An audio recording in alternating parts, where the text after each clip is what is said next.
Sonja Dizi, pasi dëgjoi diku në lagje që tani mund të ketë akses direkt në faqen web të bashkisë për të shprehur një problematik, dërgoi një ankesë në Këshillin Bashkiak për mungesën e ndriçimit në rrugën para shtëpisë së saj.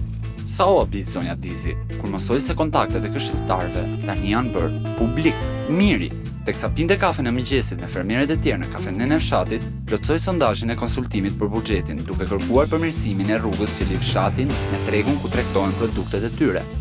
Besa e Dizit, duke eksploruar websajtin e bashkisë, zbulon që tani ajo mund të jetë pjesë aktive e këtyre proceseve. Fal rregulloreve, ajo është e qartë për procedurat e aplikimeve dhe detyrat e këshillit. Kështu, ajo mund t'i kërkojë llogari të zgjedhurve të saj në këshill. Është kaq e thjeshtë. Mjafton të vizitosh websajtin e bashkisë në qytetit tënd, ku do të vizualizosh të gjithë instrumentat e këshillit online. Raporto një problematik, merr një nisë, bëj një kërkesë nëpërmjet formularëve të posaçëm ose bëu pjesë e procesit të konsultimit të buxhetit. Mbledhjet tani mund të ndiqni edhe live në Facebook. Ky mesazh u përgatit nga Këshilli Yt Bashkiak.